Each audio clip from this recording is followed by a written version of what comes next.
Yaurana Manahau, qui n'a jamais rêvé d'avoir une piscine à la maison? Un petit oasis de plaisir pour profiter dans un cadre familial et privé. Pour nous en parler aujourd'hui, nous recevons Michel Harris, gérant de l'entreprise Educa Piscine Yaurana, Bonjour. et nous recevons Marc Profumo, qui est gérant de l'entreprise Allo Piscine Service Yaurana. Yarana aussi. Quelles solutions s'offrent aux particuliers ici, au Fénois? Faut-il un permis de construire pour chaque projet?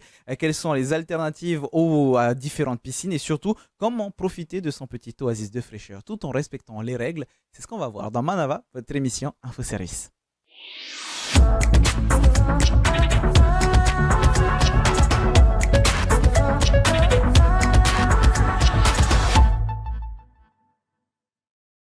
Avoir une piscine sur le papier, c'est simple. Et pourtant, quand on n'en a jamais eu, beaucoup de choses restent un peu floues. À savoir, comment est-ce qu'on la nettoie? Comment sécuriser son bassin? Et juste, en fait, combien ça coûte finalement?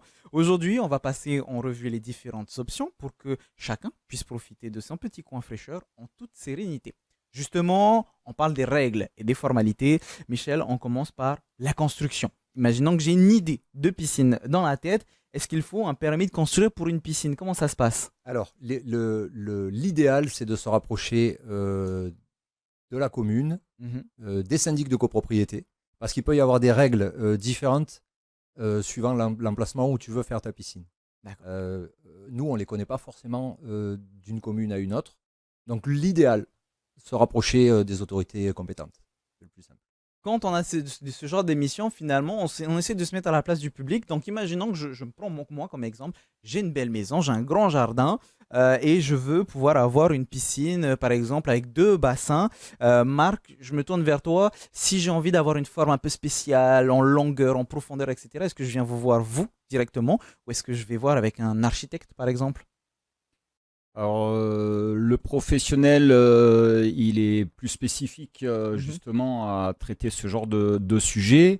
L'architecte est à voir à la suite, parce qu'un architecte est plutôt dans l'immobilier très généralisé dans la construction, alors qu'un professionnel de la piscine, lui, ne fait que ça. D'accord. Donc, il sera plus à même déjà de vous diriger sur le type de piscine.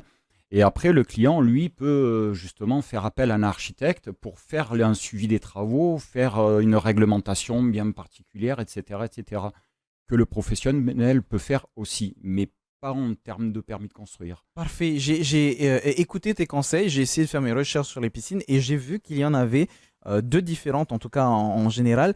De ton côté, Michel, pardon, est-ce que tu peux m'expliquer c'est quoi hors sol, autoporté? C'est quoi la différence finalement Alors, autoporté, ça, c'est toujours hors sol. Ok, D'accord. Autoporté, ça ne nécessite pas d'être fixé, d'être raccordé au sol ou d'être fixé sur une dalle en béton. La piscine, tu la prends, tu la poses sur une dalle, mhm. elle est autoportée, elle tient toute seule. Ok, tout est dans le titre. Exactement. Ok. Voilà.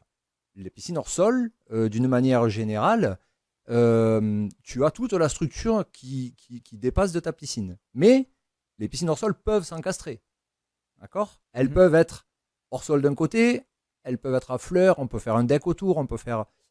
Après, c'est vraiment une histoire d'implantation, de goût. Il faut avoir son projet dans la globalité. C'est pas D'accord. je pose une piscine, c'est qu'est-ce que je fais autour de ma piscine. Tu peux faire la plus belle piscine du monde. Si l'environnement est raté autour de ta piscine, tu auras un résultat décevant. Tu Oui, vois. donc finalement c'est au cas par cas. Il faut voir chaque Exactement. situation. Exactement. Il faut venir nous voir, il faut qu'on dessine ensemble, on fait un croquis. Après, on peut éventuellement aller chez un architecte pour asseoir le projet, etc. Tu vois, mais à la base, il y a des gens qui viennent nous voir avec une première idée. On discute un petit peu ensemble et en fait, le projet il évolue complètement. Donc, il faut vraiment prendre le temps d'être sûr de ce qu'on veut faire à la Oui, maison. de se rapprocher aussi des professionnels. Et il y a une question aussi qui revient beaucoup quand on fait ses recherches sur une piscine. Est-ce que, quand on parle de fiscalité, Marc, est-ce que une piscine, c'est imposable? C'est un petit peu compliqué de pouvoir répondre à cette question, il me semble. Bah, c'est un peu compliqué parce que au jour d'aujourd'hui, après plusieurs années d'expérience, j'en ai pas réellement connaissance. Mhm. Est-ce qu'il y a des termes particuliers en fonction des lotissements, dans des cahiers des charges ou par certaines communes? Mais textuellement, je ne connais pas de réglementation et d'imposition sur les piscines comme on peut retrouver en métropole, qui est quelque chose d'obligatoire. D'accord, Michel, je suppose il y a des risques si on installe une piscine, par exemple, sans autorisation, partant du principe qu'on a, il me semble, à partir d'une certaine taille, il faut un permis de construire. Si on le fait sans respecter certaines règles de copropriété, par exemple, avec les Ouais, syndicats, etc., ça peut être dangereux. bien sûr, tout à fait. Après, tu as le prospect Mm. de chaque maison. On ne peut pas faire n'importe quoi, n'importe où, n'importe comment. Bien sûr qu'il y a des règles de sécurité à respecter. Il faut savoir qu'un litre d'eau, c'est 1 kilo. 1 mètre cube, c'est 1 tonne. 10 mètres cubes, ce qui représente déjà une petite piscine, c'est 10 tonnes. Donc, on ne fait pas n'importe quoi avec les piscines. D'accord. Bien sûr. 10 mètres cubes, pour ceux et celles qui ont du mal à visualiser, si on prend par exemple par rapport à la salle qui est ici, 10 mètres cubes, ça fait la taille de la salle, un peu Ah plus non, c'est petit. beaucoup plus petit que Beaucoup C'est la moitié, Ah oui, D'accord, donc on va dire plus ou moins la taille de la table autour de laquelle on est. un peu plus. un petit peu Un plus. petit peu plus. Voilà, donc ça va être à peu près ça. Donc juste ça, ça fait 10 tonnes. Oui. Donc 10 mètres cubes. Et oui, 10 mètres cubes, 10 tonnes. Donc, On parle que du contenant, on parle que de ce qu'il y a à l'intérieur de la piscine. Si et on ta parle pas piscine, encore de la si ta structure. piscine est construite en béton et que tu as la densité du béton, c'est 2,4. Donc ça augmentera rapidement. Ah, c'est vrai que quand on n'a pas eu de piscine, on ne se rend pas forcément compte, quand on n'est pas du milieu du poids que ça peut avoir, mais ça veut dire que, Marc, si on a un terrain en pente, ça devient tout de suite beaucoup plus compliqué de pouvoir mettre des piscines. Ça reste faisable? Alors, bien sûr que ça reste faisable. Maintenant, quelle que soit la forme du terrain, on s'adapte au terrain, mais après, c'est principalement le terrassement et l'étude de sol qui va conditionner l'emplacement de la piscine. Une piscine totalement hors sol sur un terrain complètement en pente, ça va être une piscine sur pilotis, comme pour les maisons d'habitation. Et qui dit pilotis dit étude de sol, dit bureau d'études, dit structure surdimensionnée. Parce qu'une maison a son poids, mais elle a son poids en béton, mais elle n'a pas son poids en béton plus l'eau. Donc Oui, bien on sûr. double le poids de la structure, sans compter la structure elle-même de pilotis. Et elle va prendre aussi de l'ampleur. Donc sur un terrain en pente, c'est extrêmement onéreux, mais c'est faisable. Après, c'est une question de budget. D'accord, donc je me suppose qu'il y a des erreurs classiques qu'on peut souvent retrouver. Exemple, Michel, si quelqu'un vient te voir et j'ai une terrasse en bois ou un deck par exemple, je veux mettre une piscine dessus, ça devient tout de suite un peu plus Ouais, non, compliqué. on oublie immédiatement. On oublie, bien sûr, on peut pas faire n'importe quoi. On va mettre en péril la structure de la maison. Non, faut savoir raison garder pour faire une piscine à la maison. Bien sûr, en partant de ce principe, en partant des différents terrains, des différentes pentes qu'on peut avoir, c'est vraiment au cas par cas. Ce qui fait que si je vous demande, on commence avec toi Michel, combien coûte une piscine classique, on va dire, la fourchette devient, c'est plus une fourchette, c'est un râteau complètement. Ouais, après, c'est quoi une piscine classique? Mhm. Tu vois ce que je veux te dire? Mm. La piscine classique que moi j'ai connue tout minot, puisque mes parents avaient construit une piscine à la maison. La piscine classique, à l'époque, c'était des gros bassins qui faisaient 5 par 10, Ok. qui faisaient 2,50 m de profondeur avec une fosse à plonger. Ça n'existe plus, ça se fait plus ces piscines-là. Donc qu'est-ce que c'est une piscine classique? Tu vois, on ne peut pas répondre à ce genre de choses. Après, les prix, ça va de quelques milliers de francs en grande distribution Mhm. à quelques millions. Quelques millions. Tu vois, ben oui, oui, bien sûr. Bien sûr, il n'y a pas de fourchette haute en matière de piscine.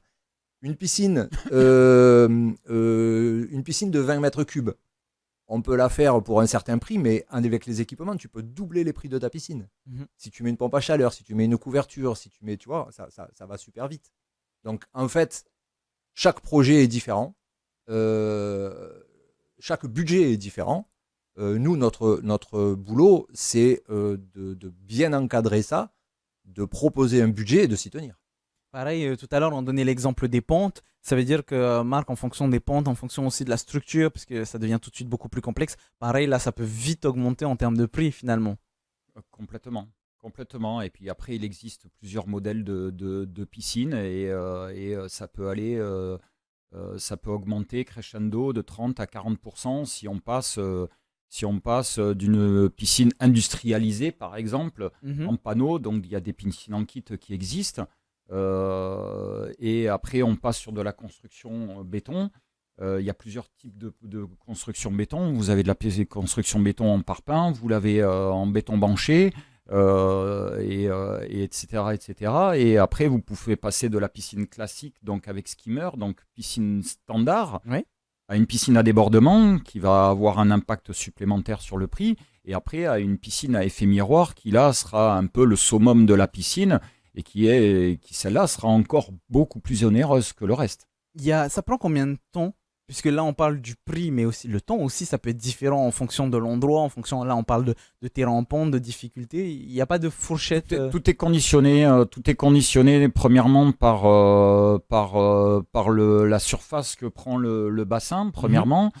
Le terrassement, s'il y a lieu d'y avoir un terrassement, parce qu'il y a des terrains qui, malheureusement, ici sur le territoire, on a des zones plates, mais on a aussi beaucoup de lotissements qui sont sur les hauteurs. Donc, le terrassement, l'évacuation de la terre, les zones où on doit évacuer la terre, parce que la terre ne s'évacue pas n'importe où. On a parfois sur certaines zones le traitement de la fourmi de feu, ce genre de choses. Donc tout ça a un impact conséquent. Et après, on a aussi les zones de stockage du matériel de construction pour les bassins et les zones de stockage aussi de travail, parce qu'on peut pas ne pas travailler si on n'a pas de place autour. Bien sûr, c'est normal. Donc tout ça conditionne un prix se conditionne et le prix et le temps. Et le temps. Ça veut dire délai de construction. Ça veut dire, Michel, on peut arriver à autant, je dis une bêtise, 2 semaines que plusieurs mois. Pour répondre à ta question, de quelques heures. Ah, même quelques heures, ça peut être suffisant. Ouais, bien sûr. Oui, des piscines autoportées ou des piscines en kit, c'est monté en demi-journée. Ah oui, d'accord. Oui, tu montes vite fait. Bien sûr, on peut monter une piscine en demi-journée. Après, il y a les finitions qui vont aller, qui vont se rajouter. Hein. Bien sûr. Mais et à quelques mois, voir s'il y a des soucis, par exemple, sur les terrains, à quelques années. Hein. Ah oui, complètement. Et bien sûr. Donc ça va être ça finalement le message, bien voir son projet avant même de se projeter et d'engager des travaux. Bien sûr, les matériaux que tu vas utiliser pour faire ta piscine, une piscine en kit, une piscine en acier, ça va être monté en quelques heures, quelques jours. Nous, on fait des piscines en bois qui sont montées en 48, 72 heures. Ouais. Fini. Et quand tu attaques, effectivement, comme disait Marc, terrassement. Alors, après, quand tu construis en dur, on part de l'étude de sol. Il faut attendre les résultats des labos. Oui, donc ça demande encore un délai supplémentaire. Bien sûr. Donc, on n'est plus du tout sur le même délai. Tu vois, une piscine autoportée, hors sol, que tu vas poser dans un jardin, ça nécessite une dalle en béton pour la poser. C'est le gros boulot. Si tu veux, tu as la dalle et le temps de respecter le temps de séchage de la dalle en béton, qui est de l'ordre de 15 jours, 3 semaines. D'accord. Après, la piscine en elle-même, une fois qu'elle est posée, je te dis, quelques heures. Par rapport à ça, ça me permet de faire une transition parfaite, puisque si tu n'as pas ton projet bien clair en tête, de pouvoir engager des travaux ou ce genre de choses, ça peut faire partie des erreurs classiques. Est-ce qu'il y en a d'autres? Me vient en tête une piscine que j'ai pu voir à flanc de montagne. Sauf que à flanc de montagne, il y a des cailloux qui tombaient dedans. Ça devenait tout de suite plus compliqué pour le nettoyage, pour l'entretien. Ça fait partie des erreurs à éviter? Bien sûr. Alors, un des premiers trucs qu'on fait quand on se rend chez les gens et qu'ils nous disent « je veux ma piscine là », on regarde s'il y a des feuilles qui sont tombées, on regarde l'environnement direct, on regarde la proximité de la route, qu'est-ce qu'il va y avoir comme poussière, tu vois, la végétation. Après, nous, on est là aussi pour conseiller les gens et leur dire tu plantes pas n'importe quoi autour, ça va te faciliter la vie. Quand on fait un projet de piscine, on pense à la piscine en elle-même, l'aspect visuel, mais aussi à tout ce qui va suivre en entretien. On n'a pas parlé des revêtements à l'intérieur des piscines, mais ça conditionne énormément de choses. Tu vois, il n'y a pas de piscine parfaite, il n'y a pas de revêtement parfait. Il existe une myriade de matériaux maintenant qu'on utilise pour les piscines, et tant mieux. Oui, bien sûr, ça donne plus de choix finalement. Bien sûr, ça donne du choix à tout le monde, mais ça complexifie le choix au départ. Tu vois. Toujours dans ces idées de, comment dire, ces erreurs qu'on doit éviter. Marc, me vient encore une autre piscine que j'ai pu voir devant une maison. Donc magnifique, puisque ça faisait des photos vraiment superbes. Mais du coup, pour aller dans la maison, il fallait passer très proche de la piscine. En fait, même par rapport à ça, à l'agencement de la piscine vis-à-vis de tout ce qui se passe autour, c'est aussi des choses à voir en amont et à bien réfléchir, je suppose, pour chaque projet. C'est un peu le travail aussi de conseil du professionnel qui a l'habitude de ce genre de situation et qui est là aussi pour donner des explications, de bien vivre sa piscine au quotidien une fois que la piscine est réalisée. Parce qu'il arrive des fois, beaucoup de gens ont des idées, mais l'idée reste arrêtée. Il n'y a pas le suivi de l'idée dans la continuité. Donc, on ne s'imagine pas que d'avoir mis sa piscine comme ça, dans cette position, à cet endroit-là, ne va pas conditionner au quotidien une source d'embêtement pour beaucoup de choses. Bien sûr. Donc, notre rôle aussi, c'est de le voir, de l'expliquer au client pour qu'il se fasse cette idée pour justement qu'il se rende compte qu'on ne fait pas tout et n'importe quoi. On est là aussi, on a un rôle de conseil pour le diriger vers quelque chose qui lui conviendra au mieux et qui soit le plus polyvalent possible aussi, et pas quelque chose de très fixe. Alors, on sera obligé d'en parler, hein, puisqu'on parle de piscine, il faut qu'on parle de sécurité aussi. On va essayer de revenir très rapidement sur le positif, mais pour sécuriser une piscine, éviter les accidents, que ce soit avec les enfants, les animaux. Michel, il y a des dispositifs qui sont mis en place pour ça? Oui, il existe pas mal de dispositifs. La barrière physique reste un incontournable. D'accord. Tu as des gamins, il existe des alarmes. Alors c'est facile, c'est vite posé. C'est normalisé, hein, c'est aux normes. À partir du moment où tu as mis une alarme, on va considérer que ben voilà, tu es sécurisé. Mais Entre le moment où l'alarme sonne et l'enfant qui est dans la piscine, il y a un décalage. Bien sûr. Donc si tu veux, la barrière physique reste quand même la meilleure des défenses. Après, est-ce que je vais sécuriser en verre tout autour? Tu vois, ça peut se faire. Okay. Avec une barrière filet amovible. Nous, on a choisi cette solution qu'on développe depuis quelques années parce que c'est pratique, parce que c'est facile à enlever, c'est facile à remettre. Ça évite effectivement les accidents avec les enfants, mais aussi, comme tu l'as dit, avec les animaux, tu vois, avec ce genre de choses. Et puis en regardant la sécurité pour les piscines, puisque j'ai essayé de me projeter dans ce projet de piscine fictive pour cette émission, j'ai appris, Marc, que la bâche, je pensais que c'était vraiment le nec plus ultra de la sécurité. En fait, ça peut être une fausse bonne idée de pouvoir mettre des bâches pour protéger sa piscine des accidents. Oui, parce qu'il y a plusieurs types de bâches et les bâches ont des fonctions qui pour certaines sont des fonctions de sécurité, mais pas exprès. C'est pas de la bâche qui est faite pour la sécurité. C'est de la bâche qui est faite pour d'autres raisons techniques qui ont une réglementation pour avoir quelque chose de renforcé qui permet justement jusqu'à un certain poids d'éviter un accident. Mais elles ne sont pas faites spécialement pour la sécurité. Après, elles ont des raisons techniques, mais après, il y a des bâches qui peuvent être dangereuses, oui, comme les bâches à bulles qui sont faites pour une raison particulière de réchauffement de sa piscine et d'éviter de perdre les calories la nuit et l'évaporation, pour éviter justement cette perte d'eau. Mais malheureusement, cette bâche-là, n'étant pas attachée tout au pourtour de la piscine, en cas d'un poids sur la bâche, même un animal, hein, parfois vous avez un petit chien qui va venir marcher sur la bâche, eh ben, il peut se retrouver s'enfoncer avec la bâche dans l'eau et se retrouver en fait étouffé par cette propre bâche. Donc on le répétera, oui. Un enfant qui passerait sous une bâche et qui trouve pas de sortie. Oui, c'est un peu la même chose. Il se noie en quelques minutes, quoi. Finalement, toujours se rapprocher, on le répétera jamais assez, des professionnels, eux pourront vous guider. Et puis, l'entretien d'une piscine. J'ai jamais une piscine. Du coup, moi, je connais le classique chlore, mais c'est pas que comme ça que ça fonctionne, Michel. Alors, il existe quantité de désinfection de l'eau. La bâche, d'ailleurs, elle est décriée parce que ton eau est plus oxygénée. Il y a plusieurs critères à prendre en compte. Pour entretenir une eau, tu as ce qu'on appelle l'action mécanique. Je prends l'eau, je la filtre et je la renvoie propre filtrée dans le bassin. Il existe, pareil, beaucoup de filtres différents. Les cartouches, les chaussettes, le filtre à sable, le filtre à diatomée. Voilà. Ça, nous, on est là pour vous conseiller. Ensuite, tu as l'action chimique. Donc, c'est deux actions qui sont complètement séparées. D'accord ? Dans l'action mécanique, il y a également, je passe un coup d'épuisette, j'enlève les feuilles, je passe un coup d'aspirateur pour enlever les poussières qui sont tombées au fond. Et tu as l'action chimique, pareil que les filtres, on peut traiter son eau au brome, à l'oxygène actif, au chlore, poser une électrolyse au sel, se simplifier la vie en mettant des appareils qui, eux, vont réguler le pH, par exemple. Mais oui, il faut s'en occuper de la piscine. Oui, en fait, finalement, je me rends compte qu'il y a beaucoup d'entretien en fonction des piscines. Donc, je suppose que ce sera au cas par cas. Rentrer dans les détails, bon, ça va être un petit peu différent finalement. Peut-être que vous avez une piscine à la maison. Mais par contre, un élément qui sera essentiel, et on terminera là-dessus, Marc, si tu as une règle d'or pour profiter de la piscine, ça serait quoi?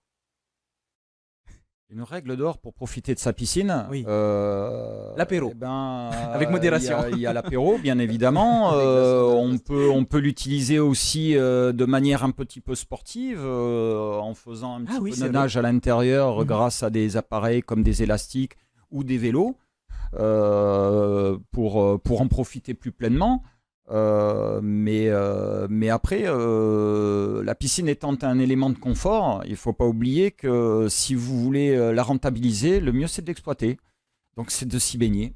De s'y baigner, tout simplement. Et même un plongeon suffit pour se rafraîchir, en pensant qu'il faut aussi déjà prendre un minimum sa douche ou se rincer avant de se baigner. Voilà. Et de se rincer aussi après, si possible, pour enlever justement ces produits chimiques si on traite au chlore. L'idée de pouvoir faire du sport dans la piscine, je la retiens. Peut-être même qu'on fera une émission prochainement là-dessus. On termine pas tout de suite, ne vous inquiétez pas. Pour finir, on va aller avec Laurent Likangchi, chef de la cellule travaux immobiliers de la DCA dans vos questions express. Bonjour, je m'appelle Laurent Likangchi. Actuellement, donc, je suis le chef de la cellule des travaux immobiliers à la direction de la construction et de l'aménagement. Et on est en charge d'instruire les demandes d'autorisation de travaux immobiliers. Alors, en fait, le code de l'aménagement, il dicte en fait les installations qui sont soumises à autorisation. Dans le cadre des piscines, le code il dicte que les piscines de moins de 50 mètres carrés ne sont pas soumises à autorisation de travaux immobiliers, sauf pour deux cas spécifiques. Le premier cas, c'est lorsqu'il y a des travaux de déblai ou de remblai au niveau du sol. Et le deuxième cas de figure, en fait, c'est lorsque l'aménagement de la piscine nécessite de mettre en place des travaux de soutènement. Après, il faut savoir qu'il y a des installations annexes qui entourent la piscine qui sont potentiellement soumises à autorisation, comme les decks surélevés par exemple de plus de 60 cm par rapport au niveau du sol. Et il y a aussi le cas des locaux techniques qui dépassent 6 mètres carrés de surface au sol et 2,50 m de hauteur. Mais ça, c'est beaucoup plus rare. En fait, chaque commune dispose d'un plan d'occupation du sol spécifique, un règlement spécifique.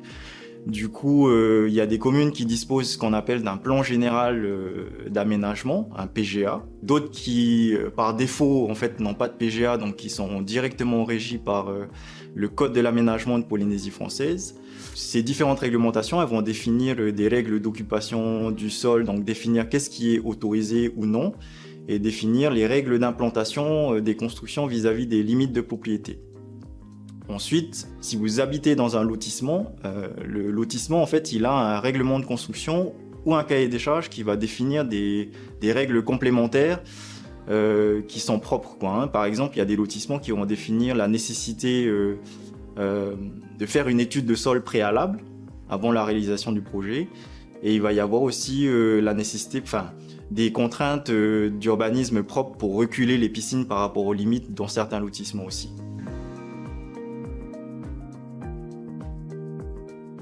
Alors en fait, il y a différentes choses à prendre en considération dans le cadre de l'aménagement d'une piscine. En fait, il y a déjà réfléchir en fait au projet en lui-même, à sa faisabilité.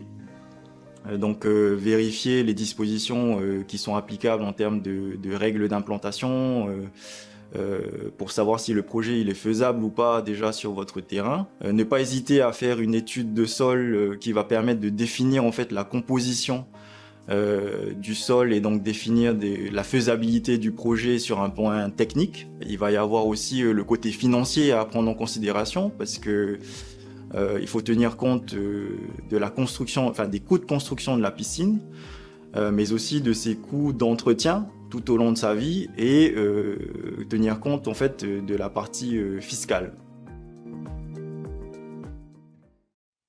C'est bientôt la fin de votre émission, mais on ne vous oublie pas les meilleures références pour vous aider dans vos recherches autour des piscines. Et puis l'incontournable, c'est la référence d'aujourd'hui, service-public.pf/dca pour la direction de la construction et de l'aménagement. Vous y retrouverez des informations nécessaires si vous voulez construire une piscine à la maison, si vous les contactez, bien sûr. Et puis si vous avez d'autres questionnements, comme nous l'ont dit les professionnels ici présents, n'hésitez pas à vous rapprocher des différentes communes pour les PGA ou des syndicats de copropriété pour pouvoir avoir justement les différentes réglementations. Merci beaucoup, Michel, d'être Avec intervenu plaisir. aujourd'hui et d'avoir parlé autant de toutes ces piscines et des réglementations. Oui, on en a parlé un petit peu, on pourrait y passer des heures. Exactement. Merci aussi, Marc, Merci d'être pour votre venu. invitation. Et on n'oublie pas qu'il faut toujours se rapprocher des professionnels de toute façon pour avoir un maximum d'informations. C'est le mieux. On est là pour ça. Merci à vous de nous avoir suivis. On se retrouve très bientôt pour une nouvelle émission. En attendant, très belle soirée sur TNTV. Maururu Itotatu Farerira, Trahoma Parhena.